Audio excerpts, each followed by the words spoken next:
These animals are getting the grain portion of their diet. One thing that I started doing recently is that I check all of my animals for bloat before I give them the grain portion of their diet. And my animals look to be doing good. All of them look to be doing good. This animal right here, animals this size, I got several of them. There's one right there, and then I got two on the end that way. But I'll be taking them to market here pretty soon. I would anticipate within the next 2 weeks. And then animals that are about this size right here, I'll be taking them to market here in about 4 weeks. But these animals right here, you can see these two on the end right here, they're very, very large as well. The two on the very end, they're very large as well. I just freaked out one of the calves. But I got several animals that are ready to go to market. And then the big red steers like that one right there. And this one right here, I'll probably be taking them to market here in about 6 weeks or so. But we got about a 1/4 inch of rain last night, and we're supposed to get rain again here tonight. As of right now, things are going good. I am going to be bringing in more animals this weekend. I need to keep this thing rolling. Okay, so what I mean by when I say that failure is not really real, right? Failure really only exists in your mind. And failure can take forms in many ways. But failure does not really exist, right? Like, let's say I'm going with my business plan, right? Let's say I'm going with my business plan, and the summer hits early. My grass, I run out of grass, right? You know, one thing that I got coming up here pretty recently, when I keep an eye on just what is going on around me and what is going on just locally, here within about a month or two, there will probably, I would just anticipate that there is going to be a lot of cheap hay. If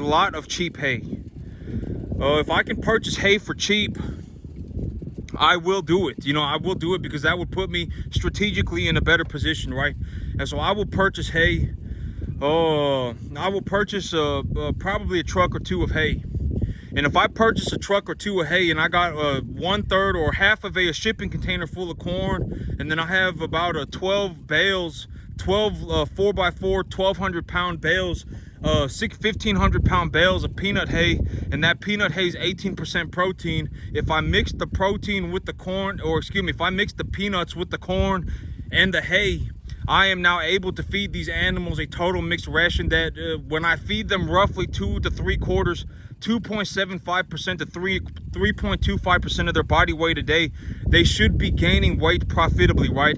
And let's just be honest, if I do run into a situation where my grass does stop growing, it's not like the grass is just completely gone, right?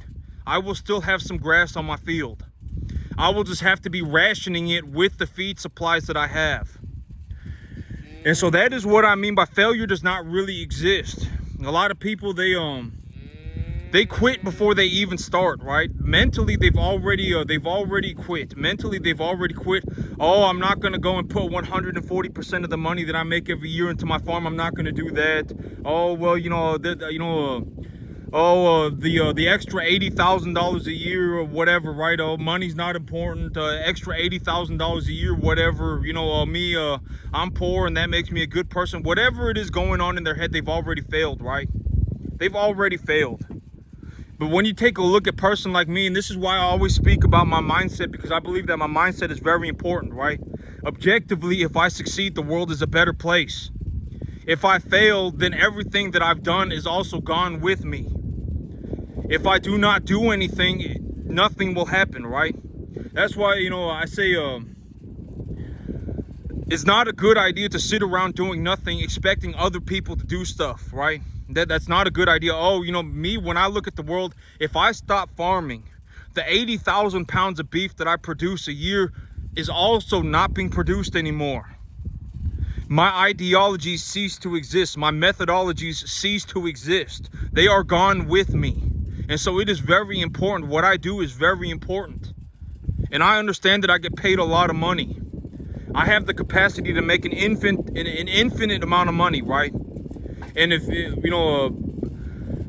And if you succeed and I succeed, we've both succeeded. You know, I talk about my ideas all the time, right? And it's because the mindset is very important. If you find somebody who's pathetic, right, and they're kind of pathetic, they will sit around doing nothing, expecting everyone else to do everything, and then they will talk about how the world is unfair, right? That is ultimately what, you know, that happens to a lot of people, right? Oh, me, you know, I don't make money because I'm a good person. They'll come up with anything, right? They're not going to sit here and go, oh, if I produce 80,000 pounds of beef a year, if I work 15 hours a day for the next 15 years of my life, if I do all these things, the world is now objectively a better place, right? They don't think like that. And it's very important to learn how to think like that. If I succeed, the world is objectively a better place. I have the capacity to make an infinite amount of money. If somebody does have the capacity to beat me, that is a very good thing. That's a very good thing, because at the end of the day, it won't matter to me, right? I've said this repeatedly. It won't matter to me. This farm cost me about $500 a month to run, right? This farm cost me about $500 a month to operate, and I about tenfold my money. And let's say somebody beats me by 30%, right? Oh, but here's the thing. It's like, if somebody genuinely has the capacity to even double what I do, right? Oh man, me, if I invest $500 a month, you know, me, I can grow enough grass to feed 200 animals, right? Me, I got enough grass back there to feed about 100 animals. And let's say somebody is objectively better than me. They're twice as good as me, right? They're twice as good as me. You know, me, I can invest $500 and I can grow enough grass to raise body conditioning scores 6 to 7. I can, you know, 6-7 weight animals, body conditioning scores 6 to 7. I can raise 200 of these animals. And let's say they beat me by twice as much, right? It don't really matter to me. The $500 is not going to make or break my life. The $250 that they have an objective edge over me with is not going to matter, right? I mean, to me, it just does not. I mean, it's not going to make or break my life. I don't, you know, if you find a way to do this for $250 a month, and it's costing me $500 a month, it's not going to matter. Ultimately, in the grand scheme of things, it won't matter, right? And let's say I see what you're doing and I go, man, you know, this is my opportunity to learn something new. Oh man, maybe I really was overlooking something, and I make myself a little bit better. I get a little bit better, right?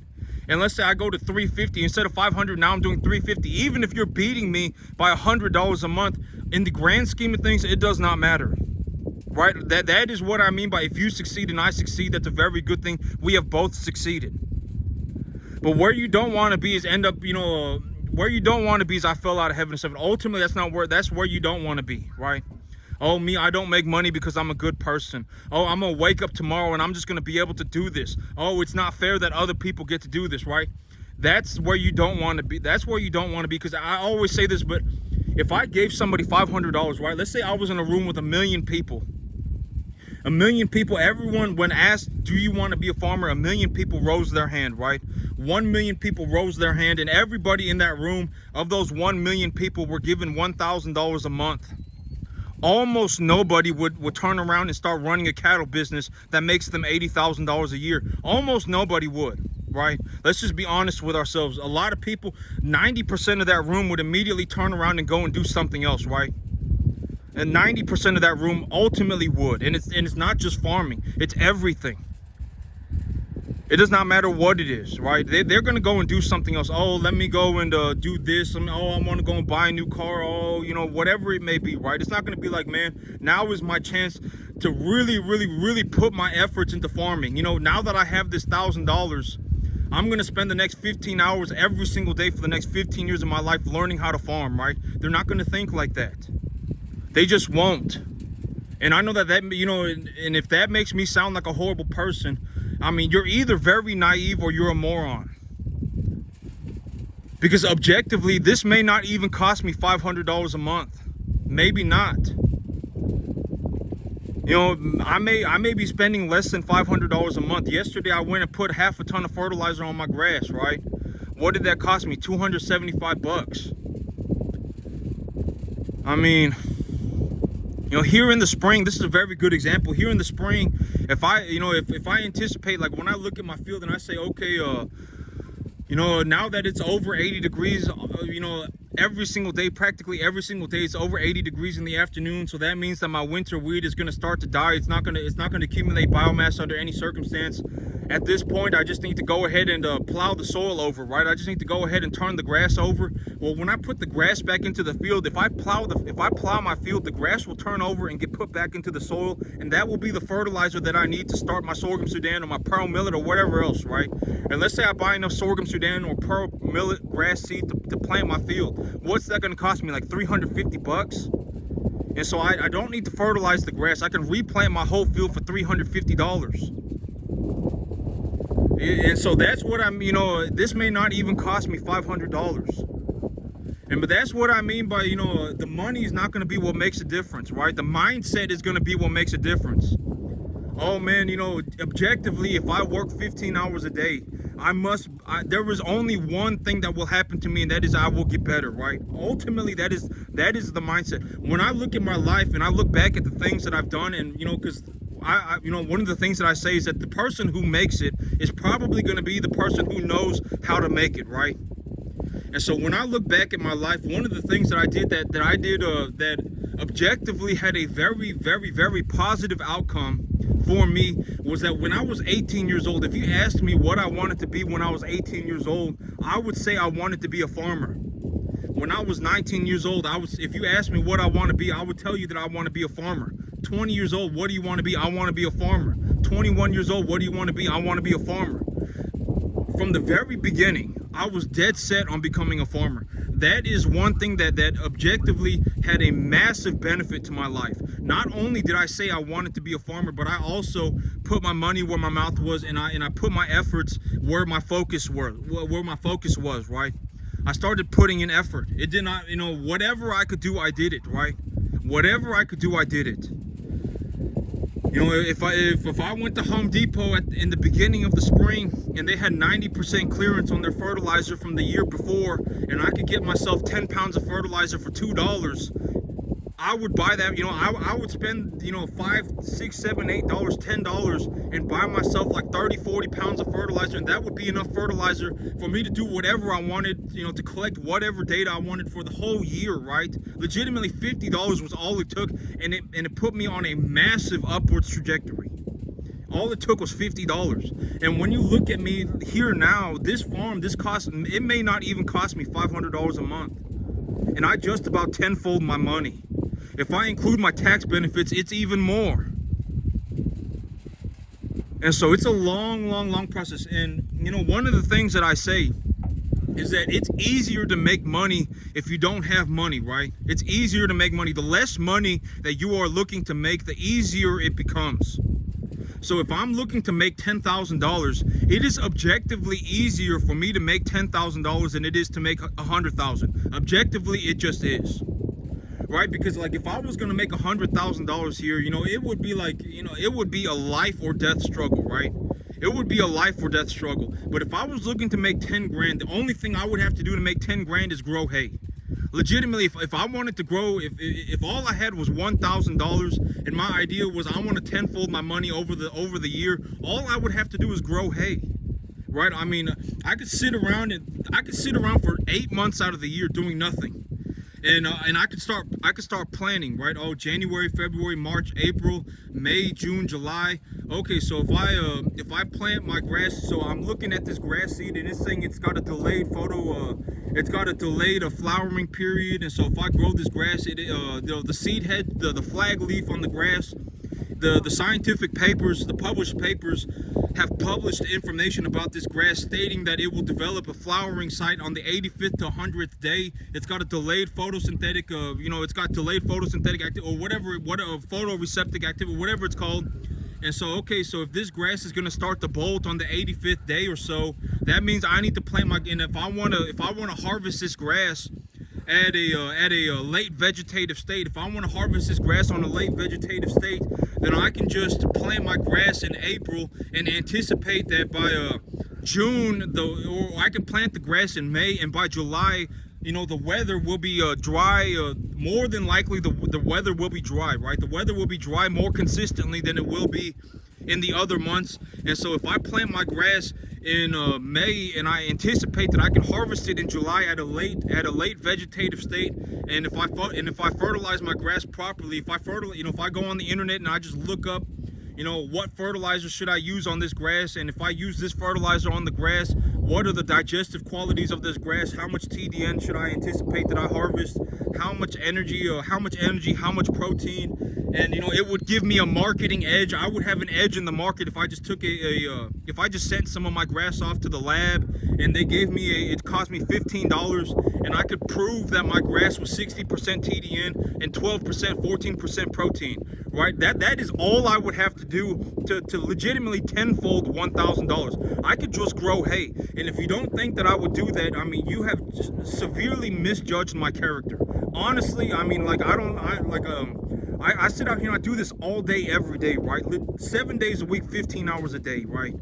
Like, if you don't think that I could legitimately grow one crop of hay, something is very wrong with you. I mean, it just is, right? I could grow one crop of hay, no problem. If that was all I was looking to do the whole year, I was looking to grow one crop of hay and I was going to tenfold my money. I could do it, right? Legitimately, I could do it. But it's very easy. But now it's like when I'm looking to make $70,000, when I'm looking to make $70,000, $80,000, it's like, look at what I have to do, right? I need to go to the sale barn, find number 1 to 1.5 medium, large frame animals. When I take a look at the feeder cattle market on the stock price, it's $250. So if I take $250 and I anticipate that the $250 is according to a number 1 type commodity 8-weight steer, and so an 8-weight steer at $250 is 2,000 pounds. I take a 10% deduction to give myself a generous deduction, so that's 1,800 pounds for a Texas animal. And if I cut that price in half, it's now 900 pounds. And so when I go to the sale barn and I see them auctioning animals, I'm looking to spend $900 an animal, right? That's the kind. And it's like, you know, and it's like, now if I'm trying to make 70 grand, it's not just like I'm just growing hay, right? It's like, okay, so if I have an animal that's 2.5 weight, you know, and if I have some animals that are 2.5 weight and I have some animals that are 3.5 weight, well, the 2.5 weight animals, the chance of them getting sick is drastically higher. Yeah, I need to castrate these animals and give them the proper vaccination so that they become viable for the commercial beef market. The more money you are realistically looking to make, the harder it becomes. And it's a drastic scale. It is a drastic scale. And so it's like, you know, if you're looking to make an extra $10,000 a year, it's a lot easier than if you're looking to make $100,000 a year. And that's a very good point. I think that, you know, like if you're looking to farm, you know, I think like 70% of my viewership is is like between 15 and 30 years old, right? I think like 70% of my YouTube channel video, but it's also probably like that because the younger you are, the more receptive you are of this, right? The more receptive you are of, oh, like this actually makes sense to me, right? And so, and your brain is still like a sponge. You are still able to absorb these ideas without personal biases. Oh, me, I fell out of heaven at 7. Why would I do it this way? Oh man, money's not gonna make me happy. Money may not make you happy, but you will probably be happier with money. All right, money's not gonna make you happy. If you are just an upset person, just to begin with, if you're not happy to begin with, if you have money, you'll probably lose your money and you'll probably not be happy anyway, right? I mean, let's just be honest. But you know, me, I can objectively say, if you're just gonna take my belief and me just being as honest as possible, I am happier that I make an extra $80,000 a year running cattle in my backyard. I am happier about that. And if you think about that, you know, it's like, oh, well, you know, it's objectively important. It is very important that I produce this beef, right? If I don't produce this beef, who is going to do it, right? If I don't do this, you know, my ideas will no longer exist. My methods will no longer exist, right? All of this stuff is very important. And you know, when I look at it, you know, it's not just the money, it's all of that stuff, right? And I think that it also makes me happy to understand that, you know, that I have gotten myself out of being pathetic, right? Because a lot of people, if they're pathetic, the way that it will manifest itself when they're pathetic is that they will enjoy seeing others fail. Ultimately, that is one of the manifestations of being pathetic, right? Because it's like, oh, well, if I'm a worthless individual, this person should also be worthless. Everyone should be worthless as well, right? Because that's the only thing that makes sense. But me, as a person who is capable of making an unlimited sum of money, if I wanted to work 24 hours a day for the next 365 days a year for the rest of my life, I could do it and I would make a boatload of money, right? It's very hard. Like, if you objectively look at my field, I probably produce about 5,000 pounds of beef per acre for about $500 a month. It is very hard. Even if you do manage to beat me, you will not beat me to such a degree that I become irrelevant, right? Let's just be honest. I probably produce about 5,000 pounds of beef an acre for about $500 a month. That's just about how much. That's just objectively, those are the numbers, right?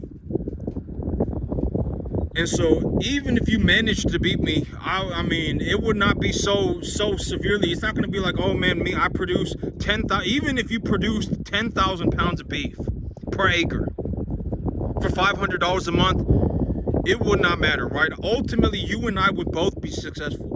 And the more money you look to make, the harder it becomes. It just is. Like, if you look at me and you look at the things that I have to do, it's like I leverage 140% of my annual income to do what I do. I have to do everything I do everything by myself. Practically everything I do it by myself. You know, maybe I ask for help on like 0.01% of the things that I'm doing. I'll ask for help. Like like yesterday was a good example. You know, I was castrating my bulls, and I got to the very last bull, and I reached down and I grabbed his testicles, and his testicles were swollen to the size of my forearm, right? And I'm like, I don't know what's going on. I don't know what's going on. Why are his testicles this swollen? Well, I'll take him to the vet. You see what I'm saying? But I don't ask for help on everything. Oh my God, help me with my real estate. Help me with my cattle. Help me with my grass. Oh my God, you know, give me this business for free. I don't ask for stuff like that, right? And so, you know, that's one of the big benefits of me, right? If you're going to watch my channel, I look to be as objective as possible. I look to give as much good information as possible, and I look to do things in an objective fashion, right? I look to be as little subjective as possible, right? You know, because subjectivity it's always up for debate, and you know, but objectivity, oh, you know, if I utilize this ration, and you know, I go on the internet and I look up these papers and whatever it may be, right? You know, oh, I want to know what the feed values of hard wheat are. Oh, you know, I want to look up the benefits of growing ryegrass, or what are some objective benefits for growing ryegrass, and what are some objective disadvantages of growing ryegrass. I look to be as objective as possible, right? Like, even on ryegrass, it's like ryegrass, yeah, it will germinate on anything, and if you broadcast it across your field, it will probably germinate. I've had ryegrass germinate on my trailer, on the wood on my trailer. You know, ryegrass will germinate on everything, on just about anything. But ryegrass, the opportunity that you have in terms of harvesting the grass at a proper level of digestive quality and protein is very, very small. And so if you have a ryegrass at a certain stage of development, you need to harvest it as quickly as possible. But winter wheat, it has a very, very, very prolonged flowering period. I can grow enough winter wheat on 10 acres to grow 5,000 pounds of beef per acre. I mean, I look to be as objective as possible, right? And even if it's not 5,000, but okay. If I put 500 pounds on an animal, right? If I put 500 pounds on an animal and I have 10 animals an acre, that's 5,000 pounds, right? That's 5,000 pounds. I probably grow more than 5,000 pounds of beef per acre. But here is the reality of the situation. If I grow 10 animals on an acre, right? If I grow 10 animals on an acre and each one of those animals put 500 pounds on, that's 5,000 pounds. Well, 10 animals an acre. Let's say I rotate my animals on a 5-month period, right? On a 5-month schedule, I rotate my animals. In 5 months, I'll put about 400 pounds on the animal, right? 350 pounds on the animal. So every year, I'm running about 100 animals, right? And so that's where I come up with the 5,000 pounds. Even if I do horribly, I probably do about 3,500 pounds of beef per acre. If I do horribly, it's about 3,500 pounds, right? Because I don't just run 10 animals an acre per year. Or I mean, if I do run 10 animals, okay, but if I raise 40 animals at a time and I bring them in every 2 weeks and I bring in 4 animals every 2 weeks, that means I'm raising each animal for 5 months, and at that point I'm raising 100 animals a year, right? And on 10.5 acres, that's or 10 acres, I got about 9 acres of grass. I got about 9 acres of grass, and that needs to be considered as well. And now on 9 acres of grass, if I raise 100 animals a year and I rotate them out 40 at a time, 4 every 2 weeks, I bring in, I sell them every 5 months. In those 5 months, I put on about 350 to 400 pounds on each animal. That is how I come up with the 5,000 pounds of beef per year per acre. And so it's, you know, ultimately, if you do find a way to genuinely beat me through objective skill, like you are just so good at farming that you have objectively beat me, I would love to see that. I would find that I would be you know, maybe we could do something, right? At that point, maybe you and me, we could do something. You know, I'm a very eager learner, right? I love to learn. If it's good information, I love to learn, right? I love to learn good information, right? I'm not going to sit here and listen to somebody's I fell out of heaven, a 7, you know, paradise lost tragic story, right? I'm not going to do that. But if you have objective information that you are looking to pass on that would objectively increase the, you know, whatever, right? Then I would love to see that, and that would be fantastic. And I'm not saying that to be sarcastic. I would genuinely, you know, maybe, you know, we could work something out, right? Or whatever it may be. Maybe you got something off of me and I got something off of you. Now we're both successful, right? And so, you know,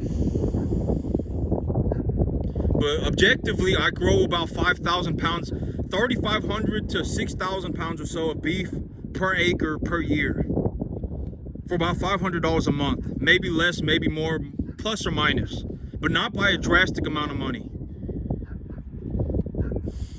But this weekend, I'll be bringing in more animals. I'll be bringing in more animals this weekend. And if my animals are like, you know, I got animals that are ready to go to market here in about 2-4 weeks. I got a lot going on. I'm doing very well for myself. My grass, you know, once it starts raining, over the next week, it's going to be like 50, 60 to 75 degrees a day, every single day for about the next 2 weeks. And there's going to be rain once a week. It's very just average spring weather at this point. So my grass is going to grow ballistically. Over the next about month, my grass is going to grow ballistically. It's going to grow extremely fast. And so for the next 2 or 3 months, in all of my animals, yesterday I got them all preconditioned. I gave them all a shot of a blackleg tetanus vaccination and a BRD, BVD, Mannheimia hemolytica live virus vaccination. And so all of my animals have been vaccinated. You know, I do need to give them all a second round of blackleg, but I don't really know if I'm going to do that. I'll have to consider it, but you know, I'll have to see. I'm gonna sell my bigger animals anyway. And so once I've sold my bigger animals and I've gotten the herd down to a smaller size, maybe I could run the animals through the chute real fast and give them all a second round of blackleg, and maybe even give them a second shot of a modified live vaccination. I may even just do that. But I mean, if it came down to it, I could. But as of right now, all of my animals are vaccinated.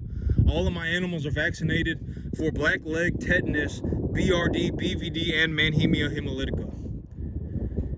And so they're good to go. And my grass is growing at a ballistic pace. Over the next month, my grass is going to be growing very fast. This weekend, I got new animals coming in. But you always got to remember that, okay, if you can't make $10,000, don't expect to make $100,000. It's objectively much easier to make $10,000 than it is to make $100,000. Objectively, if I was gonna make $10,000, all I would need to do is sit around for 8 months out of the year and grow 1 crop of hay. If I grew 1 crop of hay, I could tenfold my $1,000 in 1 year. I can make my little $1,000 a month. I'm not gonna even call it a little, because an extra $1,000 a month is fantastic, right? If you genuinely could find a way to make yourself an extra $1,000 a month, for most people that will change your life. That will genuinely change your life. If you can find a way to make $1,000 a month, it will change your life. Ultimately, it would, because granted that you don't have some major problems, right? If you have major problems, it doesn't matter how much money you have, you will lose all of it anyway. And so, If you could find a way to make, you know, like me, if I were looking to make $10,000, it would be much easier than me trying to make 70,000. Because if I was looking to make 10,000, I would legitimately just plant my grass in May, right? I would sit around, watch the Weather Channel, collect information on the internet, plant one crop of hay, harvest it in July when it's warm and hot outside, get like 6-7 bales an acre, sell that, and maybe cut it one more time in the fall, right? If I got 6-7 bales an acre and I cut it twice, I'd get like 150 bales of hay, 120 bales of hay on 10 acres. And I could, you know, make my little, I'm gonna stop calling it a little, because if you genuinely do this, I'm actually very happy for you. I'm very happy for you. And I'm not going to say, you know, because saying that it's a little is just kind of, it's not what I mean. What I mean is that, if you genuinely did that, I would be very happy for you. But I'm just saying, in terms of me, you know, in terms of me, I would be cutting myself very short if I did that, right? Like, that would not be a good investment of my time if I did that, right? And me, you know, it is ballistically harder to make $80,000 a year than it is to make 10,000. Just understand that, okay? You know, and if you're 20, if you're 25, if you objectively in your mind, you know, if you could not make $7,000-8,000 a month, you got to understand that I make like $80,000 a year on this 10-acre property running commercial cattle. And so, you know, objectively, you should be looking to get, you know, as good as this and then better. That should be your mindset. You should be looking to get as good as me and then get better. If you can make over $80,000 a year on 10 acres, I'm very happy for you. I'm very happy. Running commercial cattle, I would be very happy for you. I genuinely would be. I'm not gonna sit here and be one of these people that are like, oh my God, he's doing better than me or she doing better than me. I'm upset about that, right? That's not me. I'm not pathetic, right? I already have unlimited money. I can work 365 days a year, 24 hours a day for the rest of my life. And I understand that there are no shortcuts. If you don't work 15 hours a day, you're not gonna make it. But that's it for me today, YouTube. Y'all have a good one.